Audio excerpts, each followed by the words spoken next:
Well, good evening. How are you? My name, well, that's good. Okay, so let's practice our old, good evening. It's very good. My name is Prentice Lee, and I'm the superintendent at Community High School District 128. And on behalf of the Board of Education and Administration in District 128 and at Libertyville High School and Vernon Hills High School, we want to welcome you to the second of two public presentations and overviews on proposed capital plan work that the district has been working on for a number of years to get us to this point, and through a number of iterations of school board members on the school board. And so it's really a compilation of work of a number of people over a period of time. Before we begin this evening, I just want to introduce a few people to you. First of all, our primary spokespeople for the Board of Education tonight, Jim Batson is the board vice president, and Scott Luce is one of our board members, and they are right here. Board VP Batson and member Luce turn to the audience. And several of our other board members have chosen to attend tonight, but they are here as private citizens tonight, and they are not representing the Board of Education tonight. So we have, let me introduce them all, make sure I get them, and then we'll give them all a round of applause. So up front here, you guys can just wave. We have Lisa Hessel, and in the back we have Kevin Huber, and in front of Kevin we have Karen Lundstedt, and who am I missing here?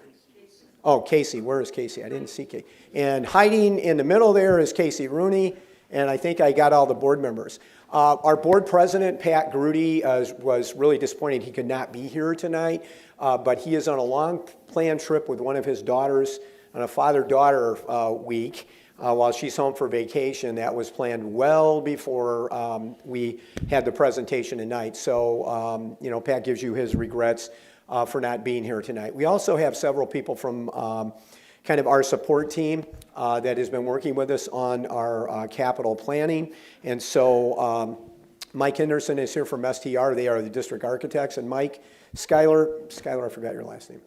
Okay, so Mike and Schuyler are here. Jeff Masters is here from Gilbane, and they are construction managers for us. And then Mark Koopman is our director of buildings and grounds here. Mark has great expertise in this area. And then moving over here, we have Dan Stanley is our director of assistant superintendent for finance in the district, and Rita Fisher is our assistant superintendent for curriculum and instruction. Brian Kelly is our associate superintendent. I see we have the amazing Mick Torres here tonight. Mick's our district director of technology. And if I've gotten everyone else, and we always save the best for last, and that's Mary Todrick, who's director of communication and has a large part in all of you actually being here tonight. So thanks to, so let's just give everybody a round of applause from the beginning, and we can get rolling. Okay, so here's what we want to do tonight. We're going to spend a little time talking with you and reviewing our proposals that we've been working on for a number of years in the capital arena. And beyond that, we want to talk a little bit about what those proposals are, and the projects are, the rationale for those projects, what those projects look like. Basically, both the principals will be talking to you tonight about that. And then we want to talk about the financial end of this. And then we're going to take some questions. So the one thing I do want to remind you tonight, this is not a regular board meeting. So if you have, you want to have some interaction with the board on some other issues like the budget and the tax levy and things that are very important to the district, that should really be addressed at a regular board meeting. This is really an overview and a presentation, and attempt to answer your questions about this tonight. So with that said, we're going to jump in, and we know from last week we'll be 50 minutes to an hour on the presentation, and then we want to take the questions that you have, okay? So the most important thing that you need to know about these projects are... Slide. No referendum. They're going to require no referendum. Slide. No borrowing. They're going to require no borrowing and no interest payments. And that's really important because anytime we borrow money, just like we do at home, we have to pay interest. And on the type of money that we're talking about here, those interest payments would be very, very high. So we won't be required to borrow. Slide. Introduction. And let's just roll right in, Dan. So we tried to frame this tonight around some frequently asked questions, if you will. So I'm going to run through these real quick, and then we're going to come back and talk about these for a few minutes. So what work is being proposed and why? What are the costs of the work? When will the work start and be completed? How will it be funded? What is the impact to the cash reserves that the district has? And what is the potential impact? So I'm going to start and kind of do the overview on those questions, and then we're going to bring John Gilliam up, the principal at Vernon Hills, or Tom Calentis, the principal at Libertyville, and then John, principal at Vernon Hills, and then Dan will talk about finances. I'll kind of wrap us up and take us in to questions. Okay, so first of all, what work is being proposed and why is it being proposed? The District 128 Board and Administration have been assessing and reviewing long-term Libertyville High School and Vernon Hills High School capital needs for approximately 5 years. In the past few years, the board has completed assessment, prioritized needs, and reviewed options to meet those needs. All current and/or proposed projects will be paid for from existing cash reserves and will require no borrowing on the part of the school district. The highest priority was replacing the current, soon-to-be old LHS pool and adding more on-campus parking at LHS as part of that project.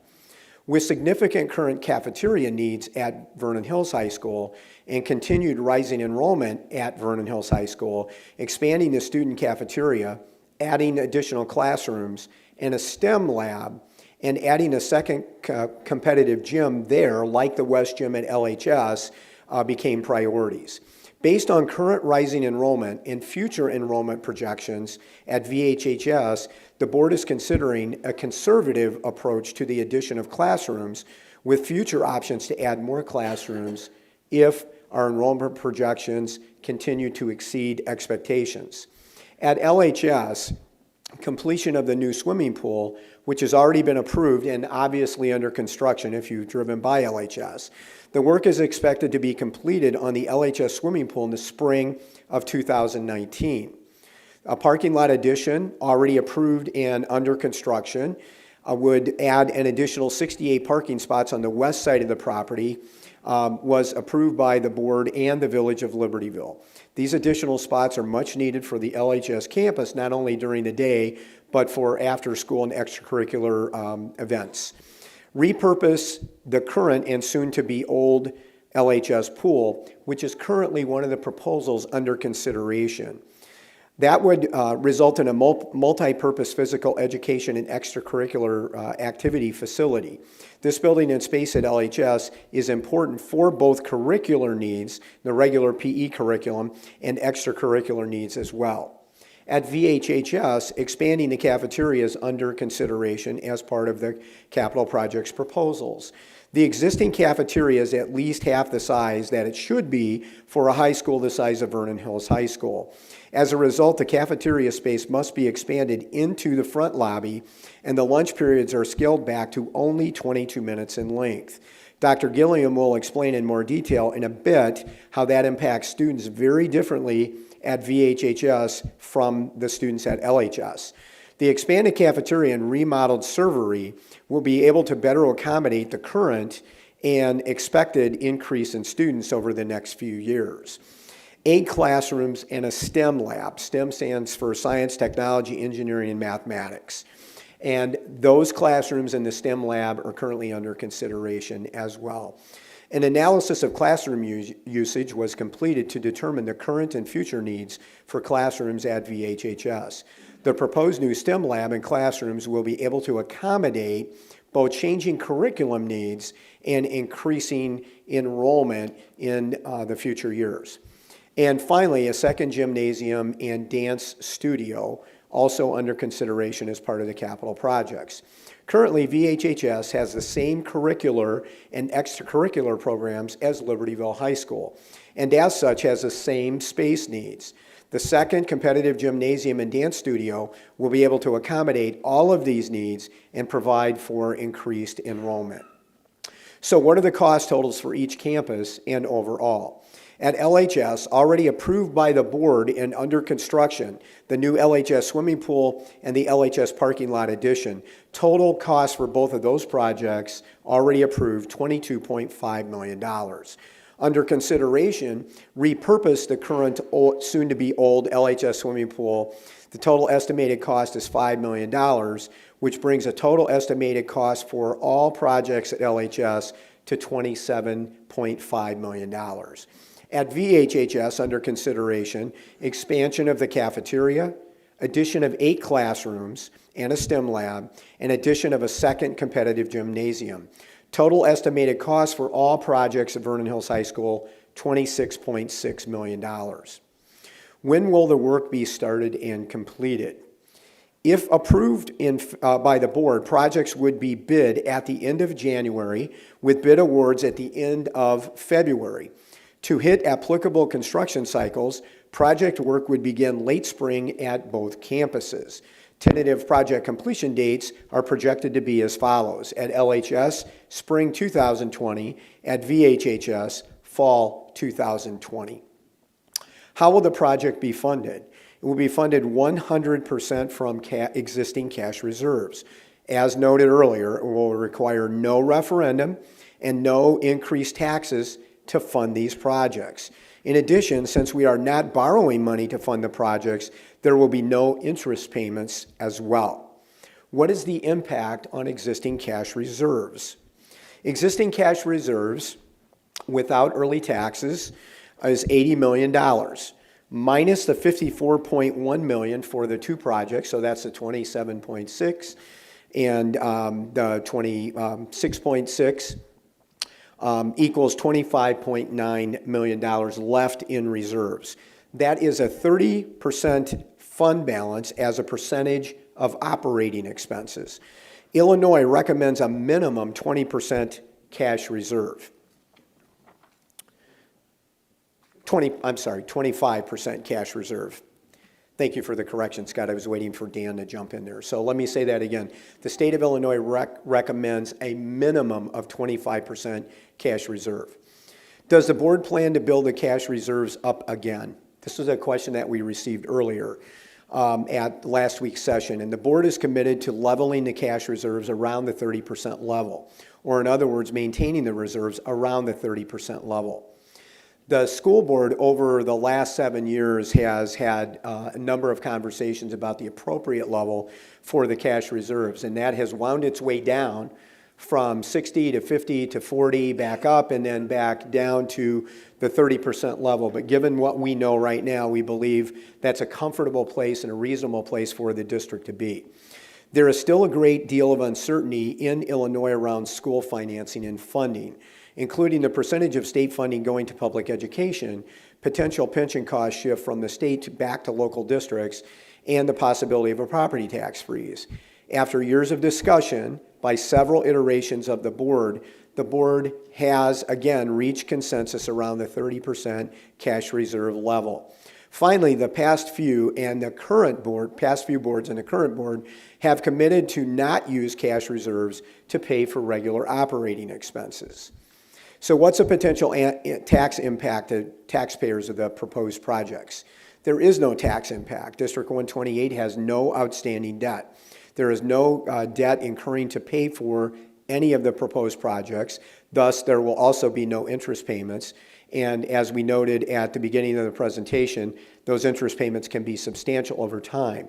If you think about if you have a 30-year mortgage when you first get the mortgage, and then if you have the mortgage the whole 30 years, what you've paid in interest over the course of time is probably roughly 3 times of what you originally borrowed. So interest payments are no small item. So I'll have a few more comments when we wrap up tonight, but that's a basic overview, kind of the who, what, when, where, and the impact potentially on local taxpayers. So at this time, I want to introduce you to Dr. Tom Kalentis, and Tom's a principal at Libertyville High School, and he's going to walk you through the Libertyville part of the projects. Tom? Slide. Libertyville High School. Tom Kalentis, LHS principal, steps to the podium. Good evening. Thanks so much for coming out tonight. For Libertyville, our construction projects have largely begun, and we would be proposing tonight to kind of finalize our 3rd phase of a large-scale master plan for the building. So as you know, we have been working very hard on our new Aquatic Center, which is going to be right out on the front of the school along 176. The project is coming along very well. Most of the exterior is complete and work is going on the interior of the building. We will be putting in there a 50-meter pool. It's 8 lanes, and it's got 2 bulkheads. And what the bulkheads allow us to do is set the pool at different sizes and to sort of allow for multiple usage at the same time. We would have PE classes using it during the school day, of course. We would have our IHSA boys and girls swimming and diving teams, our boys and girls water polo teams using it. But our pool is the most heavily utilized facility at Libertyville High School, used virtually 7 days a week throughout the day and evening, because we also host a large amount of community swim groups as well, including our Learn to Swim groups and some of our senior swim groups that utilize the pool. This obviously would be a large facility that would be shared both by the school and by our larger Libertyville community. The cost is approximately $21.5 million. This is currently under construction, and right now, depending on the winter and how the construction goes, we're looking at March to April as a window of time when we're anticipating it opening in 2019. Okay? With that, as you know, especially if you are a senior, we have had a historical issue with parking and traffic congestion on Libertyville property. So we were able to work with the village, with our neighbors, with our community, and with our school board to find ways to have some additional parking put in on our campus. This is going to be along the west side of our campus, along the west side of the new construction, and it adds, Dan, do we have a visual on that? There it is. It adds approximately 69 new spaces, plus it restores 40 spaces that were lost for the construction of the pool. So all in all, it's about 109 spots that are going in, 40 that are being returned, 68 new ones that we never had. You see it creates this driveway and parking area along the west side. There will be an entrance. If you're coming west on 176, you'll be able to turn in, and that goes through the campus, connects to the north end of the parking lots. This is approximately $1 million. Much of the digging and excavation has already occurred, and in the spring, when temperatures begin to warm, they will go in and they will finish all of the paving. We anticipate that this parking lot will be complete around the same time as the pool in the spring of 2019. And then that leaves us our third phase, which we're proposing tonight, which once we have our new pool, we will then have an old pool, which is just right down our hallway. And that's about 16,000 feet of space that would be sitting right in the heart of our building. And so what we have done is we have said, basically one of the first things that I was asked to do when I became principal here last year was to form a committee and to work on a plan for what would become of the old pool. To do that, we formed a committee that really looked at the entire building. We wanted to look at the entire campus, and we wanted to think about a master plan. And what we did was we went through a process of identifying what are all the student needs and the instructional needs in our building. We created a lengthy list. We worked with administrators, with teachers, with coaches. We looked at that list, and we began to prioritize based on that what were the things that we felt were the most important needs and things that were kind of moving down the list in terms of priority. Once we arranged that, we had our top kind of list and our facility needs. We then worked with the architects of STR, and we said, okay, given that space, what would be the most appropriate use of that space to meet our building needs? How does the needs that we have get served by this space? And after some further conversation and discussion, we came back with a plan to actually take the pool, which is right now really one level, and we have a plan to divide it into 2 levels and to have about 8,000 feet of space on the bottom and about 8,000 square feet of space on the top. The bottom would be a dance studio that would be used for our PE classes during the school day for dance and for our yoga and Pilates during the school day. So the downstairs, essentially what would happen is the entire north wall of the building would be ripped out, and the pool, which is like a concrete vessel, sorry, I forgot we're being taped, so I have to stand at the mic. This is very constraining for me. I like to move around. Oh, I could take the mic with me. No, this is dangerous. All right, so we will be taking out this north wall here, and then the pool vessel is like a big concrete kind of box. And so we would be removing the pool. Obviously, we'll drain the water, go right into Butler Lake, right? We tear out then the pool, and we expand the walls just a little bit. We raise the floor of the basement, and we reconstruct it as a dance studio. It's about 4,400 square feet of space for dance. And what we would have is we would have the boys' locker room, which is there right now on one side. There would be access to the dance studio from the boys' locker room. The girls' locker room is up at the top. That's the existing girls' locker room. There would be access to the dance studio from the girls' locker room. There would be office space for the dance instructors, and there would be storage spaces for dance and yoga and PE equipment all around that space in there.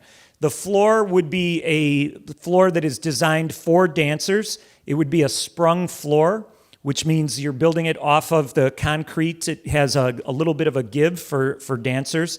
And we would put on there a professional dance floor, like a Harlequin floor, which is something that is kind of what's used in the dance industry to protect dancers. The outside area would be a vestibule with windows where the dancers would leave their bags or their shoes because the floor would be protected for just their use. In there would be mirrors, bars, and any of the technology that is necessary for PE and yoga during the day. And just so you understand, we anticipate that this studio would be used all 8 periods of the day because we have multiple dance sections and multiple classes of yoga and PE. So essentially from 8:45 till 3:30, it would be used for academic instruction. And then after school, it would be used for our dance teams, which practice from August through about February. And then we would also have, after that, we have our musicals. They would be able to practice there. Our orchestra's performances and all of our extracurricular dance would utilize this studio. Dr. Lee will talk a little bit later about the sheer number of dancers that we have in the district and how important this studio is for them. The upstairs then, where the existing pool deck currently is, would be created as one solid floor, and we would have a multi-purpose PE, athletic, and extracurricular space. This would be a space for maximum flexibility and usage for multiple sports and clubs throughout the year and other school events. So during the school day, we would be using it all day long for PE classes. Then after school, during the winter, we anticipate it would be utilized for wrestling, but in the fall and in the spring, we would probably be using it for dance to utilize, as well as many of our extracurricular clubs, like our fencing team. Our robotics teams can have competitions in here. If we host a big school event like a debate tournament and things, we would have a multiple use space that we could house a large number of students in. The other thing is during our musical and orchestra season, this would be a space that would be available for overflow dancers and extra dance practice and usage. So both spaces, the downstairs and the upstairs, would be used all during the school day and all throughout the evening for extracurriculars. Anticipated for this is approximately $5 million. You can see these are some cutaway views here. This top one is looking to the north, so you're looking out towards the north parking lot. We preserve the windows that look out onto Butler Lake up at the top, And down in the dance studio, we have a way to add storage, yet still build in windows for natural light. And then this cross section here kind of just shows you some of the spacing of it. The exciting part of this is because we're taking the existing building, we're not building a new structure. We are refurbishing the existing building. The contractors believe that if we could start it this May, right after school is out, we would basically start the next day. The project would be completed in the spring of 2020. So we would need a year for construction, and we would be ready to go the following year after that. And I think that's it for me. I'm going to introduce my colleague, Dr. John Gilliam from Vernon Hills High School, to talk about their projects. Slide. Vernon Hills High School VHHS Principal Dr. John Gilliam steps to the podium. Thank you, Tom. Good evening, everybody. Thank you, Prentice. I feel like I'm back home. 1994, I started teaching here as a math teacher, became a math department supervisor. Then we built Vernon Hills, and I headed there. So I feel like I'm home. This wall-to-wall orange carpet was on the walls when I left back in '98. It's good that you kept that. Yeah, it's nice. All right, so here's what we know at Vernon Hills. The students are coming. Many of them are there. We know for a few reasons. John Casarda is a demographer that we've been working with in the district for over a decade, and his firm has forecasted this for years. And not only that, we see it at Hawthorne. If you are a member of the community in Vernon Hills, you know that politically you just voted for a referendum because the students that Casarda had been telling us were coming are here. They're already in the middle schools and elementary schools. That district is in a pinch and, as you know, is ready to build. We also know that because of our own internal projections. We can put a name to every little face in Hawthorne 73, and we can tell you which of those kids are going to go to Stevenson, which are going to come here, which are going to go to Mundelein, and a vast majority are coming to Vernon Hills. So our own internal projections kind of confirm what both of those other pieces of data have said. So they're coming, we know that. That has led us to an evaluation of what we do as a building, much like Tom has done here in this school. We've looked at our programs, curricular programs, extracurricular programs, what our staff is doing in the building, what our community is doing in the building, and put together a plan that I want to address with you. Slide.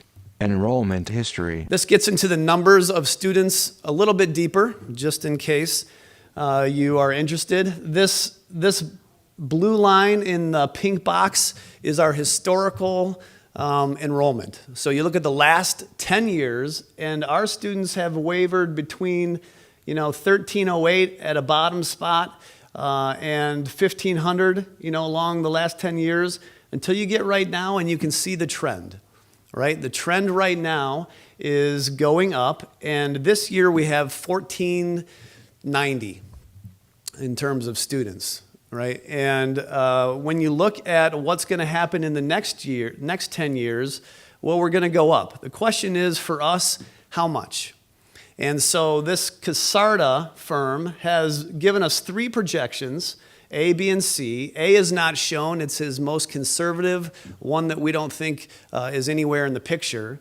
But this B projection is a more, he would say, realistic or moderate projection. And by the end of 10 years, gets us at about 1,600 and a half, 1,650. If you look at his most aggressive projection, that gets us up over 1,800 in 10 years. Now, when we look at our own numbers, we pretty much think we're somewhere in the middle. Maybe not as high, probably not lower than 16 and a half. But if you look at the kids in the seats in Hawthorne, we're at about 1,650. You start to add in, all right, what are they doing south at 45? What's going on at the Cuneo? What are they going to do with that mall? Are they putting more residencies in there? We're going to be somewhere in the middle, all right? So, knowing that, again, like Tom and his crew did, here we have put together a plan. We've done some facility utilization assessment. Again, some analysis of program, extracurricular, and curricular. Determine kind of a list of needs. Dr. Lee mentioned what those are, and I'll show you in a second. But we've been in concept design plan for quite some time. Actually, our gym and dance facility, and I'll touch on this when I get there, has been planned for over a decade, but in more detailed concept since 2014. And then our cafeteria expansion and classroom expansion has been concepted and then planned in detail from 17 on. I just do want to mention the groups that have been in place. We have put thousands of man hours into this. I don't know if you're sitting in your chairs wondering how much time has been put into this plan, but between district leadership, building leadership, so that's department supervisors, assistant principals, principals, teachers involved in the process. It's been fun to have students involved, visiting other schools, trying out different cafeterias and different ways to cook food, so on and so forth. And then our design professionals, some of them here today, literally over thousands of hours into this project. So let's talk about each of these three quickly. The cafeteria expansion. Don't know if you've ever been inside of Vernon Hills High School, but oftentimes when guests walk in, or even a substitute teacher comes in for the first day, the first thing that they say is, "Wow, is this your cafeteria? This seems kind of small." And in fact, it is. One of the things that we kind of joke around about is this idea that it was value engineered or reduced in scope when the building was first built. But the reality is it's a small cafeteria. So over the years, we have tried to accommodate. This part right here is actually built into our foyer. So we added the cafeteria into the foyer. Not in the picture right now, but there's some tables that we've put in around the pool and some of the other areas just to accommodate some of the overflow. But the reality is this: Libertyville students have 50 minutes to eat. And that's great. That's what they should have. 45 minutes now that we've shortened periods a little bit with this later start. Vernon Hills kids have to go half periods because there's just not enough room to get them in. So we have 8 half-period lunches. So kids are eating right now 22 minutes. Bell rings, they scurry off, a new crew comes in. That crew has somewhere less than 22 minutes, probably closer to 20 by the time the bell rings and they're in line. And that's a problem. And you talk to kids, you talk to parents, and that's something that we want addressed. Furthermore, we're adding students. So that problem becomes exacerbated as we add students into the mix. And so we have worked on a solution to, in effect, like Dr. Lee said earlier, double the size of our cafeteria. And I'll show you this, but we are going to move to full 45-minute lunch periods and in effect add twice the amount. So in gray right here, this was kind of the picture I just showed you. These kids all kind of slammed in this area. But we're going to expand that area into our courtyard. If you've ever been at the school, you realize it's a square, and in the middle of the square is a courtyard. So we have the opportunity to build into the courtyard. So all this that is just colored without gray is actually new construction in the courtyard. This right here is what is now the current servery. And so you can tell that we are going to widen that servery out, give it a more open feel, put our food stations on the outside, and in effect double the size of the servery as well. All right, that's our plans with the cafeteria. The gym dancing studio at Vernon Hills. So when you look at the gym and dance programs at Vernon Hills and Libertyville, they're almost exactly the same, right? In our gym and dance facilities, we have extracurricular as well as curricular. We have community in the building often. And let me just throw a few numbers at you. Our curricular program right now is at 100% capacity for part of the year. We have a gymnastics gym that is used for gymnastics well over half of the school year in the winter and in the spring. And when that facility is in use, our curriculum program is at 100% capacity. We have 6 courses using the field house and gym. We have 3 courses using the weight room. and 3 dance courses. Right now, our dance courses, when that gymnastics gym is being used, they get bounced everywhere. They get bounced to the studio theater stage. They get bounced to the auditorium stage. They get bounced to a bay in the field house, for example, when it might have a little smaller class perhaps to go along with. So the dance classes are being moved all around. And in short, we have 100% capacity during the day when that gymnastics gym is being used for gymnastics. In addition, our athletic program mirrors that of Libertyville's. So back in the mid-2000s, 2008, 2009, both Vernon Hills and Libertyville started a plan to add a new competition gym and locker room space. That's what Libertyville now calls its West Gym, because that gym was built. But at that time, the housing market crashed. We put our gym on hold. So we have a locker room, and if you walk up into our building, you'll know that there's a locker room that just kind of sticks out without a home. That's because what was next to it was supposed to be a gym that never got built. So we're proposing that gets built, really for these reasons. One, we have the same athletic programs, the same needs that Libertyville does, and these numbers right here demonstrate that. In the winter, 5 courts, so 3 in the field house, 2 in the gym, are used by 12 athletic teams. So that's all the basketball teams, that's all the cheer, dance, so on and so forth. Early in the spring, 19 teams use those 5 courts. So what amounts to then all day usage from 6:30 through 10 o'clock at night, those facilities are being used. When you add on to that, all that we want our athletic facilities to be able to house, so that's everything from intramurals to community feeder sports, to open gyms, to the Cats Aquatics dryland exercises, so on and so forth. The space is packed, and we've decided that we would like to add some more to it.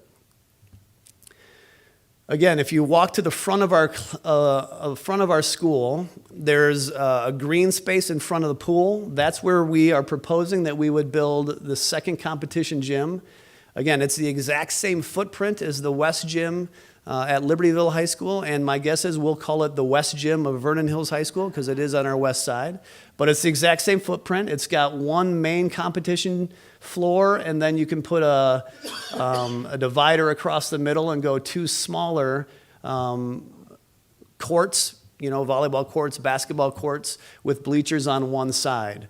No locker room space here because under our dance facility is the locker room. So if you look at our school right now, there is a locker room already built. And when STR designed that almost a decade ago, they built the steel in there because the plan was to put a dance facility on top of that. And so now we're just following through with those plans and just sticking that roof over it and putting a dance facility here. And the things that Dr. K said about the floor, the usage, the number of dancers, all of those things are the same. So between this space and this space is this storage space. So those 2 spaces are the same. First floor, second floor will have some changing rooms, not a locker room. There won't be a sink or a toilet or any kind of plumbing expenses that go in there. It's just a changing room. So that's our gym and dance studio. Again, here's the picture. So as you look at our school now, this is the existing locker room that's already there. We're just going to build the dance facility on top of it. And then this is the pool behind that gray concrete structure, and the gym will sit out in front of it. So that's looking from the west. That's looking from basically what would be our football stadium kind of down the hill. Let's talk a little bit about the classroom addition that we are proposing. 9 curricular departments in our school, 3 of them are elective areas. 5 of them, the core instructional areas in PE, are packed. So when we talk to architects about what it means to be at capacity, they say anytime you get to about 85% capacity in an instructional area, you start to feel tight, which means that you plug courses into the schedule matrix, not on what's best for kids, but on where we can just shoehorn classrooms in. You start to have to mess around with things like study halls, things like electives, so on and so forth, to try to accommodate this tight kind of atmosphere we have. And like I said, 5 of our curricular departments now are about 90% or higher in room utilization. So I look at a master's schedule and of, let's say, world languages. I try to find an open room to slide a Spanish 2 course in, and there is just almost virtually no space. Right? So I end up having to move them into a social studies area, that kind of thing. So the numbers don't lie. 5 departments at or over 90%, we're tight. We've had some comments, well, wasn't the high school built for about 1600? And perhaps, but we have had some considerable changes in programming, namely special ed programming. So when we built the high school, special ed law was such that we had a smaller set of students, smaller number of them, percentage-wise, special ed.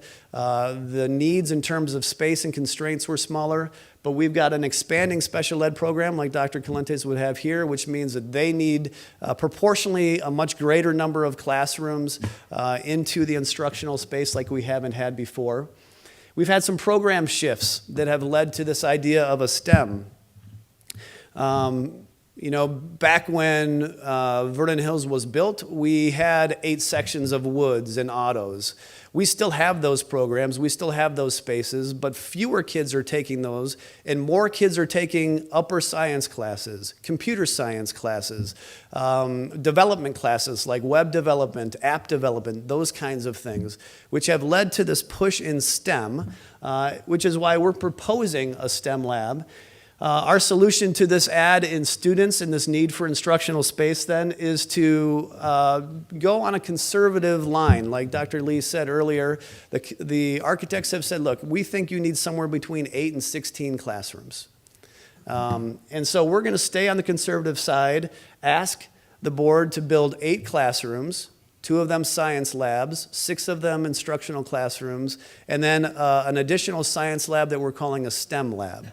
So that lab will be used for science classes as well as some of these upper research type classes that we're offering in the high school now.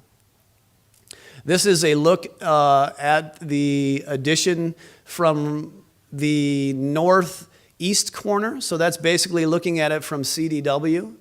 All right, there's the classrooms here and the STEM lab out in front of it.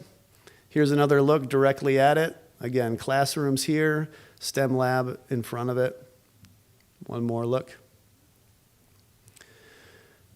Here's a floor plan look of the high school, kind of an aerial look. So again, the gym is out on the southwest side corner.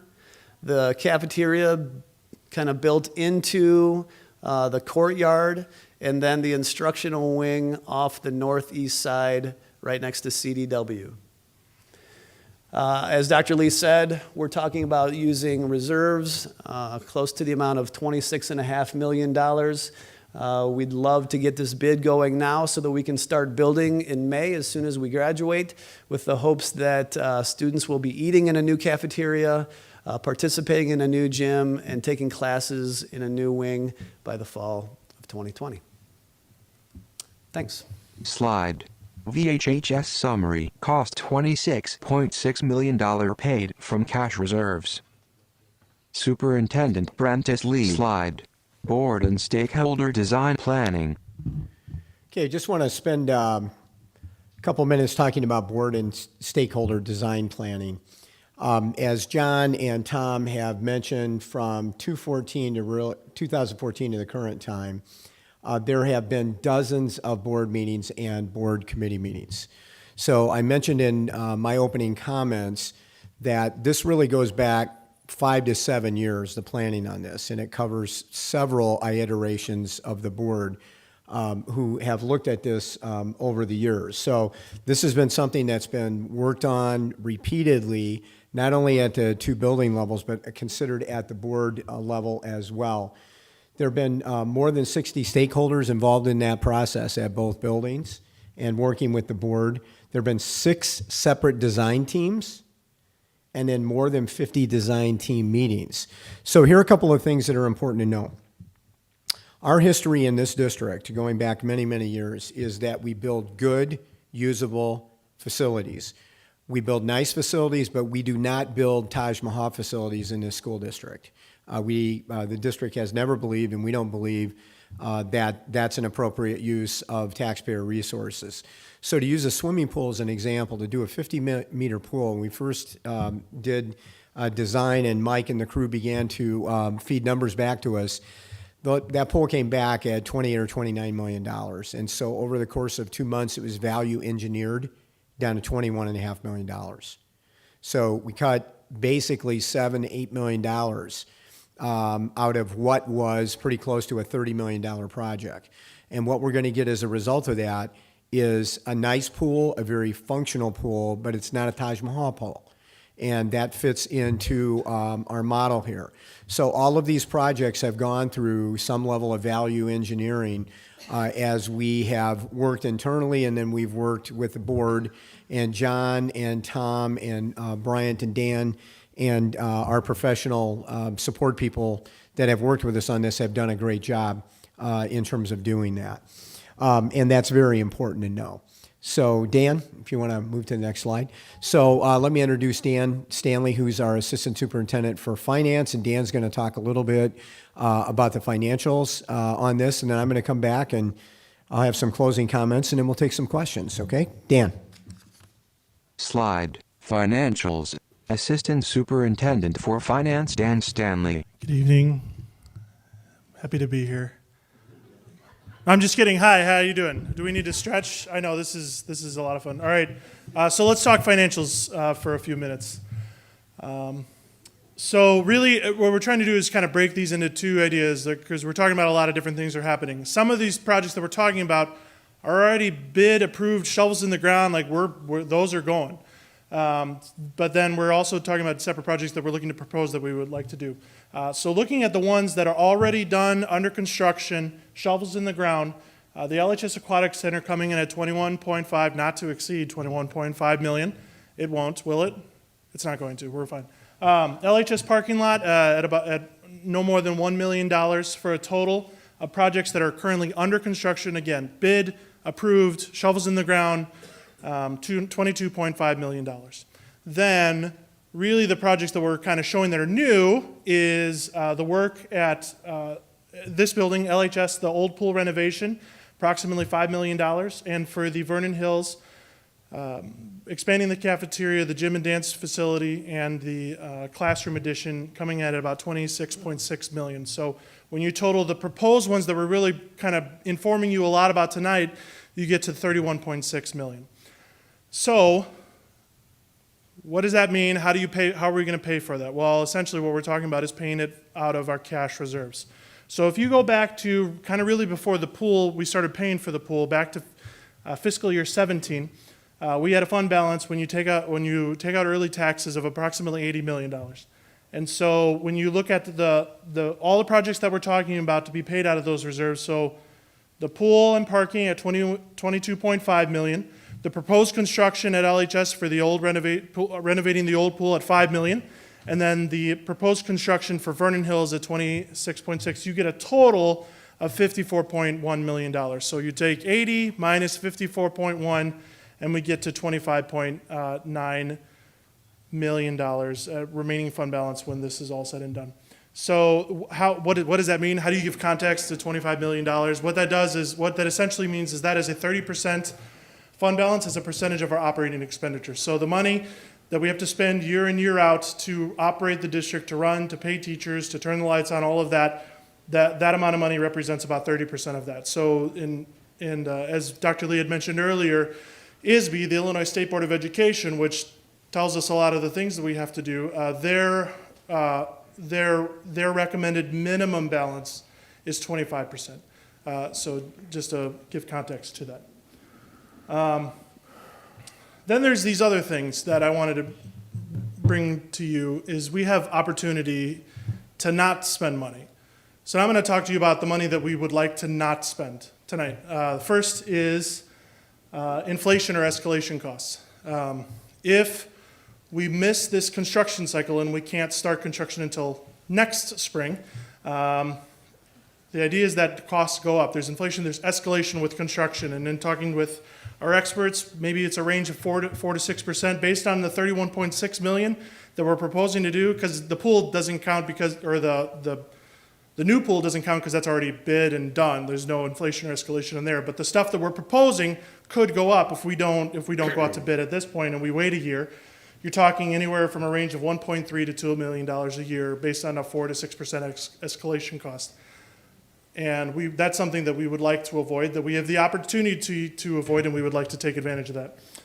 The second thing that we would like to avoid that we can is to not borrow money. So if you were looking at these projects and you were needing to borrow $54 million to pay for these, which, by the way, so I don't know if haven't met many of you. This is my second year at the district. Dr. K and I are in our sophomore year in employment with the district.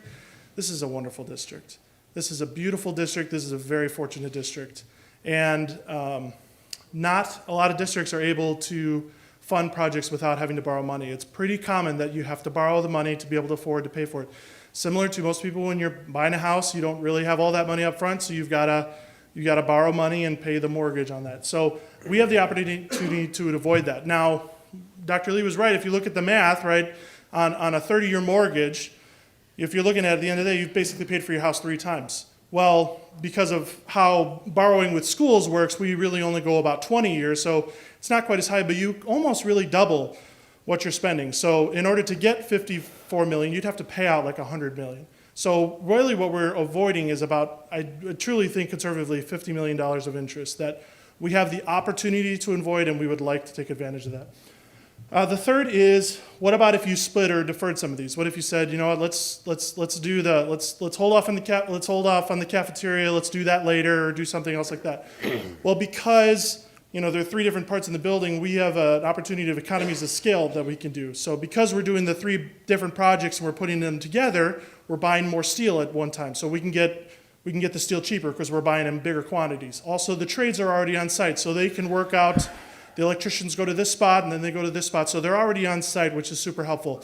The other thing is, I love our design professionals, but if we split this out and defer it, then we have to pay them to come back, even though you're worth it, I'm sure. We have to pay them to come back, and we would like to pay them for a shorter period of time if we can.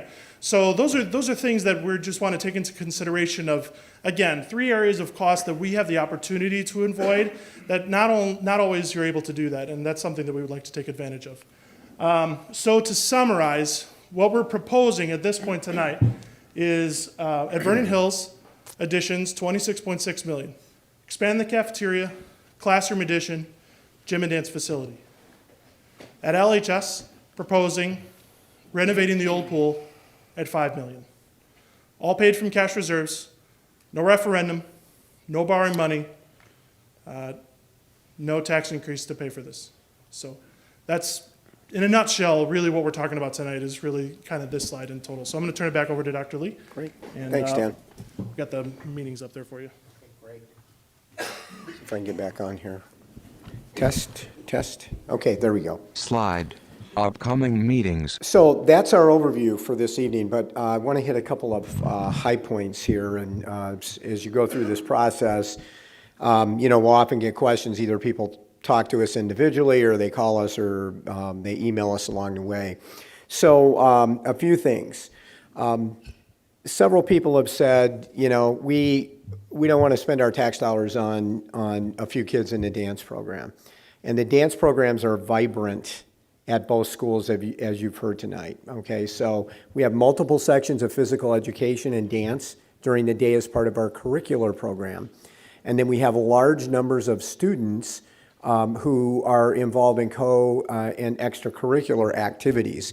And just to give you an idea of that, and some of these students will certainly be crossovers, but I use my own 2 daughters as an example who graduated from LHS. They both went through all of the PE dance levels that they go through, and neither one of them were in competitive dance.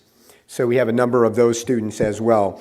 But roughly about 20% of our total student population is doing some form of dance.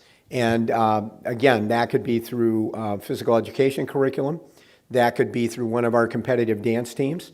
That could be through our orchesis programs at both schools. And that could be part of the musical, because as we know, there is dancing in musicals. Okay, so we have large numbers of students that are involved in these programs. So the other thing I want to let you know tonight is the majority of those students are female, okay? And we have an obligation, both morally and ethically, but also legally, to ensure that we are treating those young ladies the same as we are treating our male students, that we're providing appropriate facilities for them to practice and compete in. In fact, we've been told by district council that we would certainly have some Title IX entanglements. Title IX is really what guides that and enforces that at a federal level, that equal access and equal treatment in programs in public schools. Let me frame it for you this way. If we ask the football team at Libertyville High School to practice on the basketball floor every day, do you think we'd get a reaction from the community to that? Okay, what we do with the girls, what we have to do with the girls at both schools, and some of the boys who are also involved in those programs, is they are actually our nomads in both of the buildings. We have to move those students around day to day. They are never in a facility that is built for and designed for dance, okay? With appropriate flooring, with appropriate ceiling height for throws and lifts, and also with mirrors on the wall, which any dance studio would have. So when you're thinking about dance, okay, think about the football team practicing on the basketball floor every day in the gym, okay? So that's really where we're at. Now, let's say for a minute, going to Dan's point, that we said, you know what, we're not going to do either one of the dance studios. Guess what? We still are going to have to deal with the issue of what are we going to do to accommodate our female students in the physical education program and in our co- and extracurricular activities within our existing facilities, okay? And obviously, we don't have the facilities at this time at either building to be able to do that.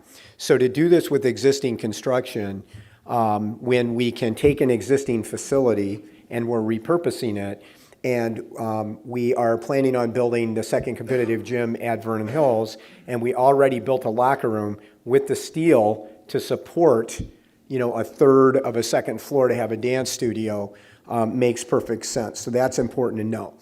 It's also been suggested, it was suggested at last week's meeting, that we just don't do special education, okay? And here's what I want to say to that, okay? Again, in the community that we live in here, in the communities that we live, with the resources that we have in this community, okay, morally and ethically, would we not, okay, even if there wasn't federal law that required us to do that, would we turn those kids away from going to public school in these communities? I don't think so. Okay, now, if you don't believe that, then we can go down this path. There is a whole batch of federal legislation that's called IDEA, Individuals with Disabilities Education Act, which requires us to provide services to students that have special needs. And so when John and Tom talk about growing numbers in special education, that's a trend across the country. It's also a trend in our local area, and it's also a trend in our feeder districts. So those costs have to be accommodated because they are often in smaller classrooms, and so our student-to-staff ratio that goes with that is very important, okay? So just want to make sure that we get that out on the table, because honestly, there may be some people that don't realize that there's federal legislation that's really driven through the state that's enforced by the federal government that requires us to provide those services for our young people. Whether it's a relatively lesser learning disability or it's students that are severe and profound. We have an obligation to meet those needs. The next thing was suggested last week is we just don't transport kids to school anymore. And if you're aware of state law in Illinois, any student that lives 1.5 miles or further from the student attendance center in this state, we are required to bus them to school.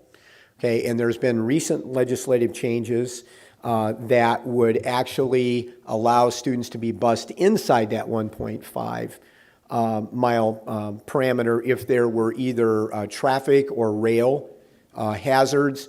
And now legislation has been added for students that may live in a very dangerous neighborhood that would normally have to walk through the school and, let's say, walk through a couple of different gang-affiliated neighborhoods to get to school, now have the opportunity to be transported.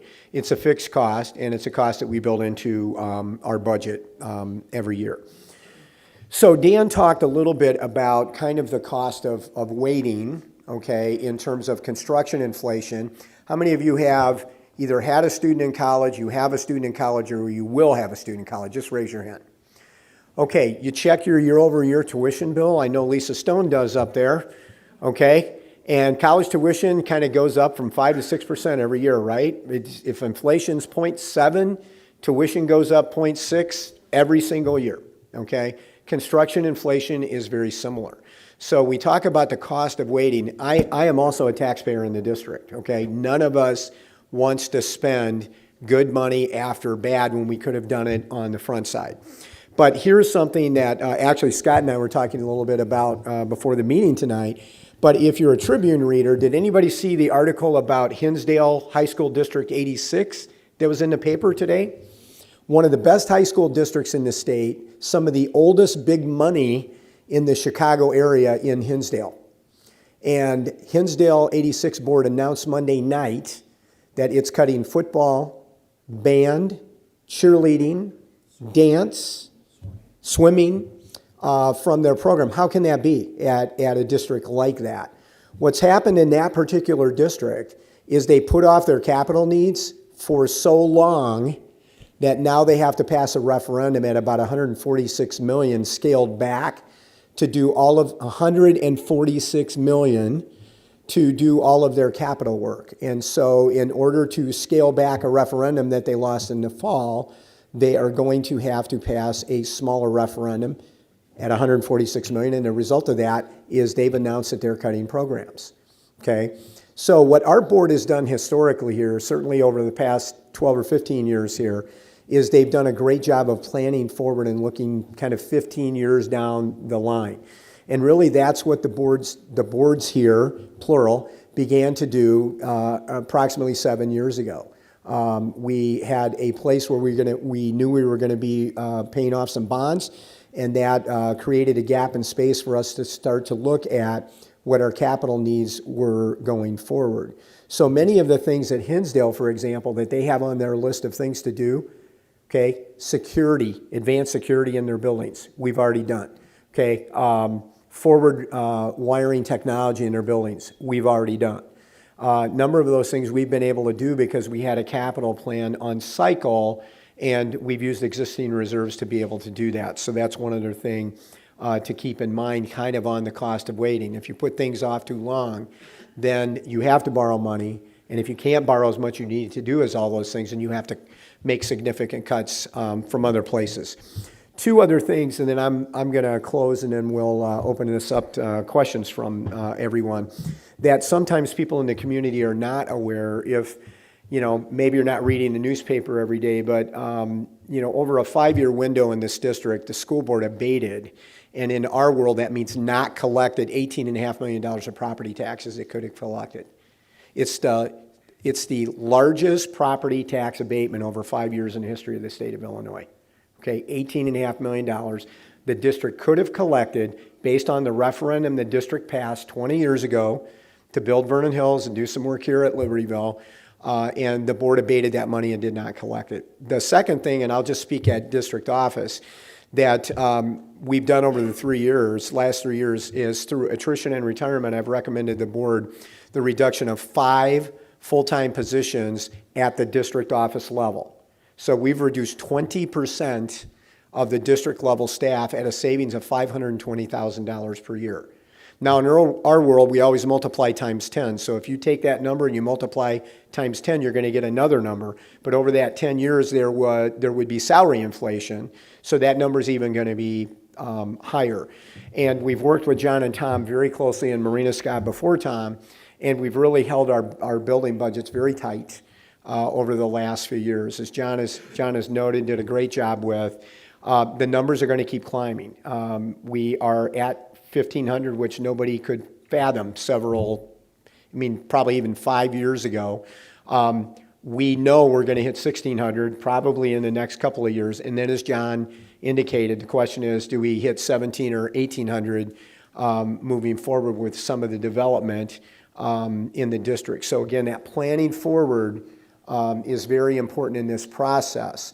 When we plan for the classrooms, John talked about, really the architects talked about probably 12 to 16 classrooms, and the conversation with the board was, let's do the 8 in the STEM lab, and then every year we'll review our demographic numbers and our real numbers, faces to names, as John has indicated. And then if we need to add 4 more classrooms for a couple of years down the line, we'll be able to do that with the 2-year turnaround that we need to do for construction. So the board has done a lot of work on this, and a number of board members, okay, and iterations of boards over the several years, and the boards have all come to the same conclusion. Okay, there's a rationale to do, what we're proposing to do. Okay, the time is right. We have the resources to be able to do that and not wait and cost us more as taxpayers. So we appreciate your patience as we went through the presentation tonight. And again, I just remind us as we kind of go into question and answer that if you have other things you want to talk to the board about, budget, levy, other issues kind of beyond this, we would ask you to come to a regular board meeting, because this is not a regular board meeting tonight, okay? And then just, if you can keep your comments to 3-ish minutes or so, then I think that gives everybody an opportunity to chat, okay? So Bryant Kelly is our Mr. Microphone tonight. Now, the reason we have to have a microphone, for those of you that are shy and you say, well, I just want to shout my question out, we're taping the presentation tonight. And then we taped the presentation at Vernon Hills last week, and after those are closed captioned to meet the Americans with Disability Act, we'll be posting those up. And so we have to have you on microphone because the sound is fed right in to the filming tonight, okay? So if you could just tell us who you are and where you're from and what your question is, that'd be great. Okay. Slide. Public comment. Questions. And I already know Greg, so Greg, you introduce yourselves to Greg everyone. Franz, Libertyville. I was at the meeting last week, and I just like to, a little clarification. I was at the meeting, and I didn't hear that someone suggested that we would not have special ed, nor did I actually hear they said, let's eliminate transportation. There was discussions about what was the cost of per student, and then they were breaking it down between special ed and normal, but I didn't see anyone say, hey, eliminate special ed, nor did I hear them say, let's eliminate transportation. They were asking about the cost of transportation. So I appreciate if we weren't so disingenuous when presenting what happened last week to this crew. Greg, I think we just, not to disagree with you, I think we just heard that different, and we're going to see a tape pretty soon. And that's fine. Okay, It'll great. be out there, but I appreciate it if we would. Yeah. I will speak to Yeah, something here. go ahead. That was asked of me also after the presentation was over, when people left. So All right, I wanted to make sure that was clarified. Okay, that's better. It wasn't in the public forum. Thank you. One other question. Another thing, last week it was presented that the state minimum suggested reserve was 20%. Now I'm hearing 25%. Can you clarify that for me, please? Yeah, so, I don't know if it was unclear. I don't remember exactly the conversation last week, but so ISB has a financial profile ranking, and so what they do is if the district has less than 25% fund balance, you give a lower rating. So that is an inferred minimum requirement of 25% from the state. Right, but I heard 20% because I brought up the issue that we were 50% over the minimum, and it wasn't brought up with any objection. But let's continue. The one other thing I want to do up there is about a general comment is one of the advantages of having the cash was no referendum. Who's that an advantage for? Is that for the board or is that for our taxpayers? Just a general comment. All right, one other question now about finances. Can you tell me about, over the last 5 years, ballpark average, what was the surplus from the operating budget that was possibly contributing to reserves, more or less? Sorry, I'm hearing a couple questions. I'm not sure. Do you want them answered or not? Which one? You'd asked about the referendum. So the idea of a referendum is, typically if a district has to borrow money, the board is not allowed to unilaterally decide to obligate the taxpayers of the community for whatever they want. So they require to ask the permission to borrow the money. This is a situation where there is no need to ask to borrow the money because that's not necessary. No, at and I was this just point. saying it was brought up as a benefit of having all the cash reserves, and I said it's a benefit probably more for the district than the taxpayers. That's my opinion, of course, okay? Let's proceed. So, on average, the last 5 years, more or less, I'm just curious of what the operating surplus was from the contributed reserves per year. Yeah, so More or less. I'll be honest, so it's my sophomore year here. I don't know exactly all the history of the 5 years, but I know the last couple are somewhere in the range of a few $1 million. Okay, and then out of those, okay, go ahead. Yeah, go ahead, Scott. I think it's helpful just to understand kind of the philosophy that the board has as it relates to budgets. So this is my 4th year as being on the board, and it's been a heck of a learning experience. Every year that I've been on it, we go through, and roughly the operating budget for the district is $80 million. That's what's spent in a given year. 70% of that is teachers. Our goal going through a budget exercise every year is simple. Revenues that we get in equal expenditures. We don't plan on a yearly basis to run a surplus. What I have found and what I've learned working with these awesome people, these folks do a great job at estimating every year what they spend. Okay? Where we typically miss is what revenues we get from the taxing bodies. So that's local through property taxes. That's through the state, which is, I'll just use the word volatile right now, and maybe a little screwed up. And then a little bit, not much from the federal side, but some. Mm-hmm. Okay? What typically doesn't match up all the time that might get you $1 million or $2 million surplus, which is not planned for, is timing coming from the state or calculations that don't come up. We have tended to be a little bit conservative on what we think we're going to get from the state or from funding sources. So sometimes that comes up a little bit higher. But the goal of the board has been simple. Revenues equal expenses, balanced budgets. And if there is a surplus, then it goes to the reserves that we talk about. But that has never been, the goal is to run these up year over year. It's been an artifact, again, of revenues and expenses and how good we are at predicting them, and we're really good on the expense side and not so good sometimes on the revenue because it's outside of our control. Fair enough, thank you. Thanks. But back to the question. So let's just say it's $1 million to $2 million. The bonds in the debt service for Vernon Hills High School was paid off in 2017. Is that correct, more or less? Yeah, it might have been fiscal year 17, 18. Right, and that capital, those bonds and that interest payment came out of operating expenses. Is that a fair assumption, not out of reserves? Incorrect. Okay. Reserves. Always reserves. Well, I mean... Truly not always reserves, not always operating. So some years it was all reserves, some year it was a combination. Yeah, that's the answer. Okay. So then I'll ask the question is, approximately during those 5 years, and I'm not looking for the whole thing, about what was debt service and the capital that went to pay off those bonds? Because that money should be freed up from reserves or from operating expenses, because it's no longer on the books anymore. And that $2 million should move to, if it's $5 million per year, should move, because you said $54 million, and I'm sure Vernon Hills High School costs more than $54 million.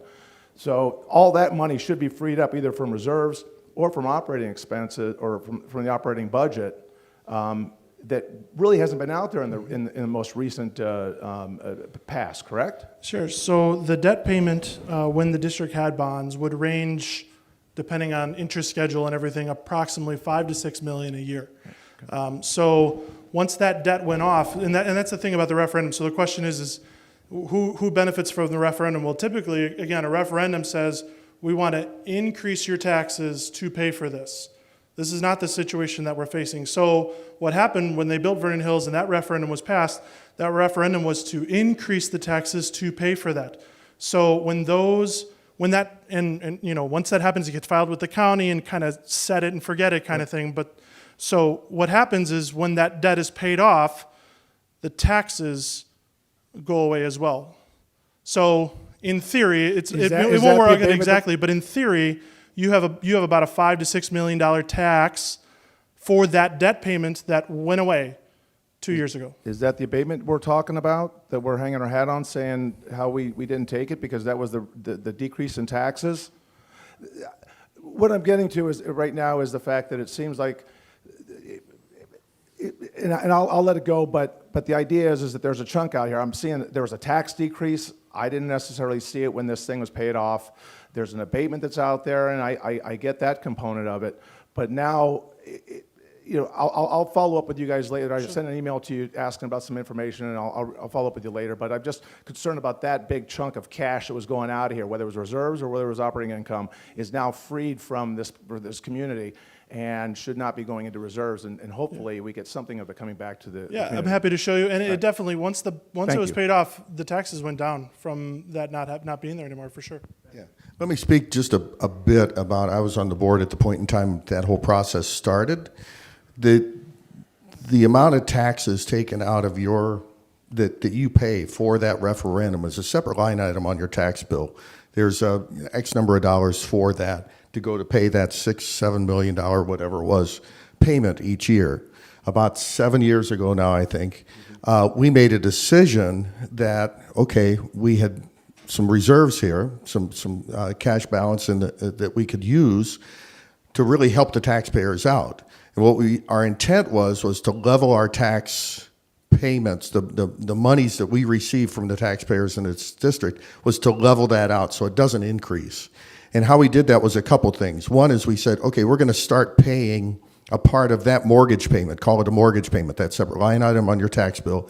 We're going to start paying a part of that mortgage payment out of our reserves so that the taxpayer doesn't have to do that. So that's the abatement. We're saying, okay, your mortgage payment's going down this year. So we did that in a gradual basis so that by the time we were getting ready to finalize that last payment, we were paying all of that payment out of the reserves. So you were not paying any of that yourselves. We were abating the full amount. And so in essence, the last year of our mortgage for Vernon Hills and the renovations here was paid for out of the reserves. Once that process is done, then that payment on your tax bill goes away. So there's no extra money that we receive that goes somewhere, and it was actually deducted from the reserves that were in place. The other piece of that puzzle was along that process as well. We did an abatement on our operating funds.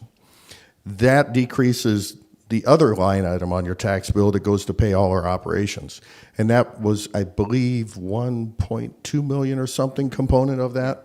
So that comes off, and that comes off forever. So that reset what we take from in terms of taxes. So over that 5-year span, it equated about $18.5 million, but there is a portion of that has an ongoing residual effect that forever, in terms of what we can collect in taxes. So that was our intent, though, was to keep payments of taxpayer dollars, to keep your payments level for as long as we could keep them level without, while taking advantage of being able to pay off that mortgage earlier. Anna? Hi, guys. First off, we just had the deadline Monday for people to file to run for this board, and I want to take a moment to thank our neighbors, and that's who is serving. That's who we're talking about here. I want to thank all of our neighbors here for putting your name out there again and being willing to do this. Take your time, volunteer to take this heat and to manage our money well, and I'm deeply grateful for that. I want to thank not just the board, but the district for being concerned to meet our students' needs. When I hear that children within my school district have 22 minutes for lunch, that breaks my heart. That's unacceptable, and I'm glad you guys are doing something about it. I think you're being good stewards of our tax dollars. I'm really glad to hear that you have the reserves to do these projects, and you're not coming to us to try and borrow to do this. I think that's being fiscally responsible. You often get to hear from us what we don't like from you guys, and that's our role also, to keep you guys, keep y'all apprised of what we think you're doing right and what we think you're doing wrong. I just want to take this moment to say thank you. Thank you for being visionaries. And as a taxpayer in this community, I fully support this effort. Thank you. Any other questions or comments? We have one right there, Mr. Kelly, in the middle. Hi, my name's Casey Dugan. I'm the LHS varsity dance team coach, and I've been coaching the program for 7 years. I want to take a moment to also thank the board and the admin for seeing the need for not only the dance studio, but for all of your efforts at Vernon Hills and at Libertyville. As educators and as coaches, our hope and our goal is to have a positive impact on all of these students' lives. But above everything else, their safety is our main concern. And we currently practice in a space that is not safe for their needs. We're between a cafeteria floor and a link crew room that does not meet their needs as athletes or as a dance program and curriculum here. So thank you to the board and the community and the administration for seeing the need and putting our students and our athletes first. Comment here. Question? Hi, my name is Julie Towns Stevenson, class of 1990, and the orange carpet was here when I left too. Walls. I also have a student here who is in the dance programs, both in the curriculum and extracurricular dance programs here. I'm a former dance program member myself, and I also have been an owner of a local dance school here in the community, of which there are 6, both government, Park District programs, and private dance schools in this community. I personally, in the last 6 years, have had 3 students at my school who have injured themselves in the dance programs at this high school right here on inappropriate floors, whether it be a cafeteria, a concrete floor, the link crew room, etc. The dance injuries that have come from being on inappropriate floors and extracurricular activities here, I think has been a problem for a long time, and I really support that you guys are taking some initiative to try to remedy that. Also, being a business owner, I have approximately 400 students at my school, and we operate 90 hours a week in 4 studios with 400 students. So if you say 20% of your district, I'm assuming 20% of the student population here at LHS is somewhere around 200 to 400 students. I operate 4 dance studio spaces 90 hours a week with that number of students. So to have 1 space would be outstanding. I mean, it would be a step in the right direction. So I fully support, and thank you to all the board members for all the work that you do. I know you're all over this room for all the work that you do. So, thanks. Hi, my name is Tim McCrory. I wanted to thank you as well. This is a great presentation, very helpful, very simple for a person like me to understand. And I appreciate the foresight and the long-term planning you're putting into this. I'm also supportive of these renovations initiatives. I have a daughter on the competition dance team as well. I thought it might be helpful for the board. I did some information gathering and reached out to a number of schools, high schools all around the area. And I've got some handouts I'll give to you guys afterwards if you're interested. But just a real quick summary, I contacted all the schools in our conference. There's 8 of them. Mundelein didn't get back to me, but every other school does have an in-school dance studio with the exception of Waukegan. I contacted all the schools in our sectional, so that's 16 schools. 3 didn't get back to me. 3 don't have studios. 2 of the 3 are private schools, Carmel and St. Ignatius. So those aren't not exactly apples to apples comparisons. But the vast majority do. The one public school that didn't was Lakes, but all the rest did have studios in the school. I reached out to all the schools that finished in the top 12 in the state. All but 1 have a dance studio in the school. And then I have a chart with a bunch of other schools that are just communities like ours with competitive dance teams and areas like Libertyville. So hopefully that'll be helpful. I also appreciate seeing the thought that's going into the floor for the proposed dance studio. There's a lot of information out there, as Chu was just saying, about injuries, as also how bad floors can just take years of longevity off a dancer's life. So I appreciate the thought going into that as well. Thanks. Okay, you're welcome.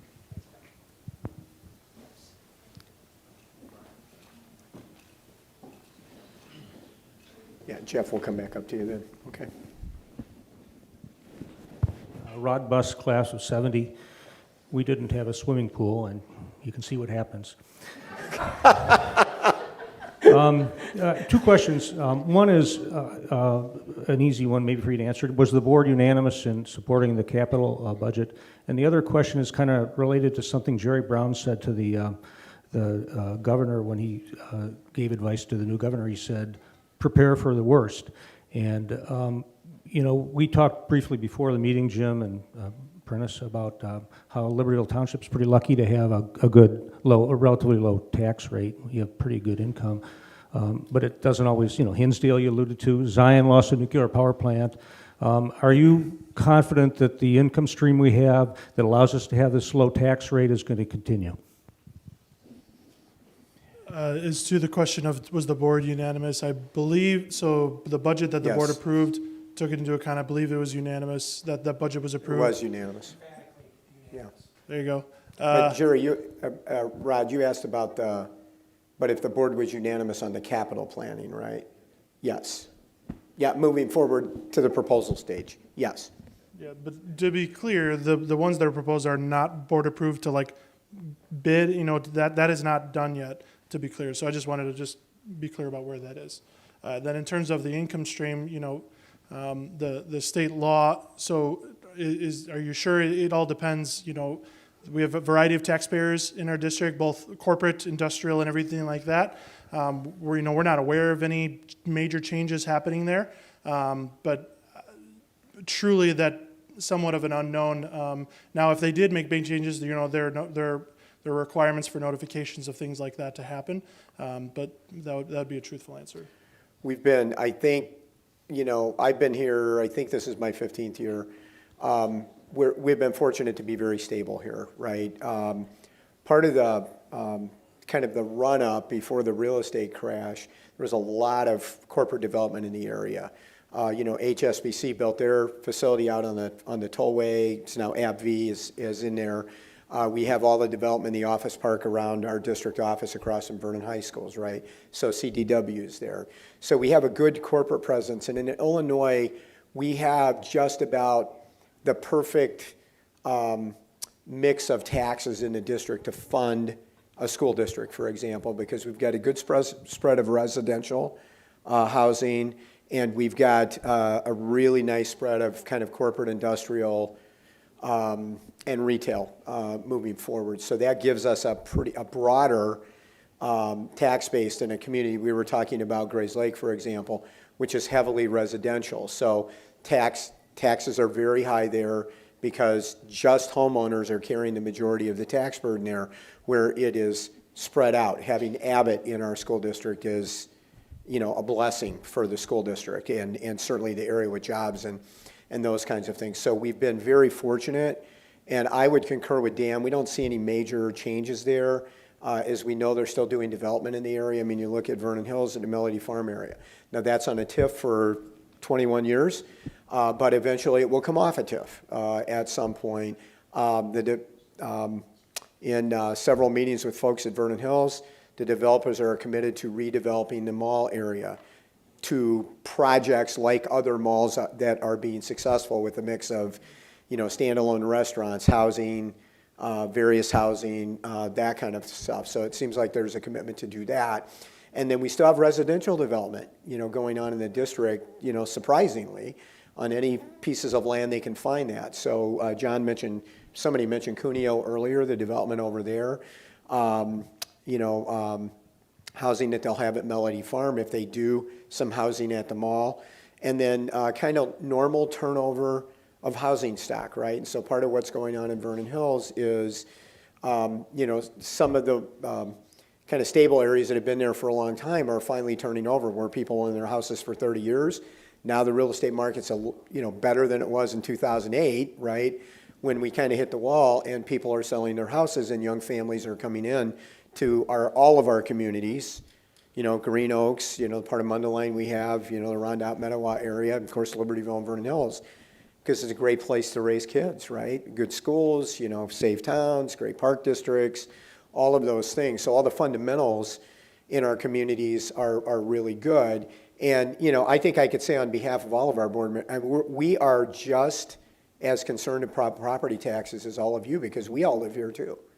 We had a pretty nice conversation before the board meeting tonight. So that is something that we talk about repeatedly. And if you know Pat Grudy, the board president for a number of years here, Pat is always the first one to say, look at my tax bill, okay?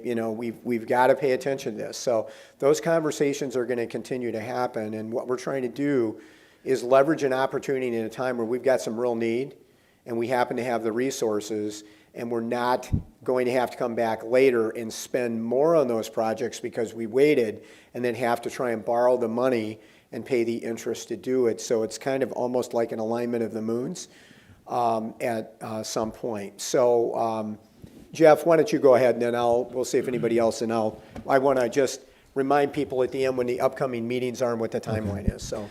My name is Jeff Brown. I'm an 18-year faculty member in District 128. I teach at Libertyville High School. I so appreciate Casey being here and the people that have spoken on behalf of our varsity dance team. I'm going to stand up and speak on behalf of the other dance activities that happen, specifically the 150 students that my wife sitting right here teaches in our curricular dance classes every single day, and the students in our theater program and orchestras who don't compete, but dance at an extracurricular activities in the fall, musical theater in the fall, orchestras in the spring. These facilities are so needed, and they have been needed since my wife started working here in 2004. Prentice's statement about dance being the nomads of the school couldn't be more accurate. They have no place to be. They're dancing on floors that are not safe. And just to have, as you stated, to have one safe space for every single dancer in this whole school to be on, while it would be a blessing, it's still not going to be enough. So on behalf of fine arts, on behalf of curricular dance that my wife teaches every day in the West Gym, the gym that John wants at Vernon Hills, that's my wife's classroom every single day. That's where her mirrors are that she rolls out into the middle of the floor and has to roll back when her class is over, and her ballet bars that she has to carry out in the middle of the floor, and her tap squares so that kids can do tap dance and make her art work in the middle of this competitive gym. We need this space so bad at Libertyville High School. I can't even express that to people who aren't in the building on a daily basis and don't see the space constraints that we have. I can't imagine what they are at Vernon Hills because we have them here. So thank you all that are here, that are in support of this. We're here with you, and we approve, board. Thank you. Jeff will make, just one comment. First of all, kudos to Erin, because she does a phenomenal job. I think John and Tom have both pointed out that we actually have limitations. Okay, it would be like in the math curriculum, we could do algebra and geometry and maybe algebra 2 and trig, but we didn't have a classroom to do calculus, pre-calculus and calculus. Is really kind of the analogy with the academic program. And we could have more, we've got things we can't do in dance-related programs because we don't have the space. I also know, because I worked very intimately in scheduling here when I was in Brian's job as associate, my first 3 years here, that we could have a lot more dance sections at both schools, but we can't offer those sections. It's one of the few things at our 2 high schools that we actually have to limit. We can only take so many, that's it, it's capped off, even if there's more interest and more need. So appreciate those comments, but also the job that you do and your colleague does at Vernon Hills, because you do an amazing job in the dance programs. Okay, Bryant's right here, I think. Hi everyone, I'm Gigi. I'm a senior at LHS, and just sitting through this meeting, I've seen how much like our board cares about us and our principals and our faculty, and I have been in dance classes at LHS, I've been on the dance team, I've been in Orchesis, and it's really awesome to see a safe and clean place that will be made for different dance programs, because I know that a lot of people on my team and in these programs will appreciate it a lot, so thank you. Great. Okay, we about done. Just close up. Dan, if you, oh, I'm sorry. Sorry. Go ahead. I'm sorry, I didn't see you get the mic.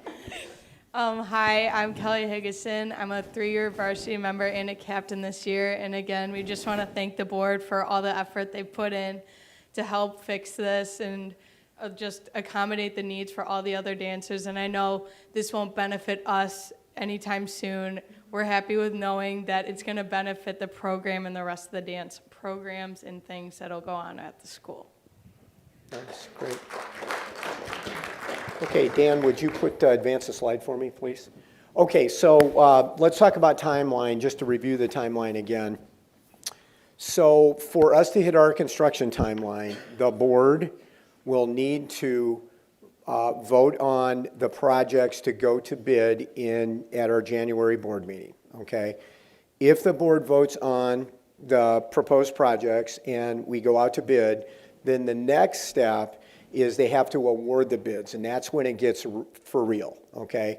That would happen at our February meeting, which would allow us to begin to hit construction cycles at both buildings, so we can get shovels in the ground as we talk about, and we can start moving those projects forward. So here are some other opportunities for you to either pay attention through information that we put out, or actually to come to board committee or board meetings. So on Monday, January 14th, the board has its normal committee meetings. The F&F, or Facilities and Finance meeting, is at 5:30, and that's followed whenever F&F is over. It's usually 6:30-ish.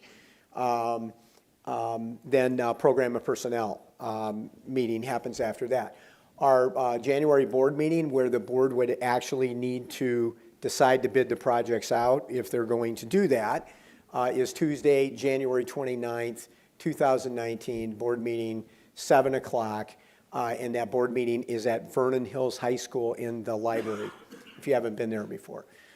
So then we turn the page to February, right? So if everything's a go up to that point, then Monday, February 11th, okay, we'll do an update or have some conversation about this again at the committee meetings at F&F at 5:30. And then Monday, February 25th is the regular board meeting, and that's at 7 p.m., okay? Now, all of that's on the website under the board tab, but Mary left some cards out front that you should start getting at home either today or maybe tomorrow. We're going to give you another way to plug in with the school district and the community to plug in with the school district. By signing up, going through the process to sign up, you will then get notifications from the school. So for example, when a board committee meetings are coming up or board meetings are coming up, you'll get a notice. Some of you that, if you pay attention to Village Business in Libertyville and Vernon Hills, they use a similar model. And then, you will have access to the board agenda and any supporting documents, as long as it's not an executive session thing, moving forward. So it just gives you another way to plug in. And then, of course, you would get any announcements from the school. You would get our e-paw prints, which is our weekly newsletter. You get e-board briefs after the board meeting on any other significant documentation. So all 23,000 tax-paying addresses in the school district will receive that report card, or that postcard that will give you instructions how to do that. Now, we have a number of people that no longer have kids in the school that already kind of keep up with us, but this just kind of takes it and a next step further in terms of notification, and we hope you'll take advantage of that. So with that said, if we don't have any other questions, we really appreciate everyone coming out. And Greg, I think you get the prize because you came to both meetings, okay? So let's give Greg a round of applause. He came to both meetings, okay? We really appreciate you coming out and interacting with us. And again, the board just wanted to take some extra steps to give the public an opportunity to come and see, touch and feel outside of maybe the normal board structure, okay? Pardon? Seniors members to please come back and visit the new dance studios? Yeah, when we get the dance studio done, assuming that we're going that direction at some point, then we would invite you all back to take a dance in the new facility, okay? All right, so thanks a lot. Appreciate you.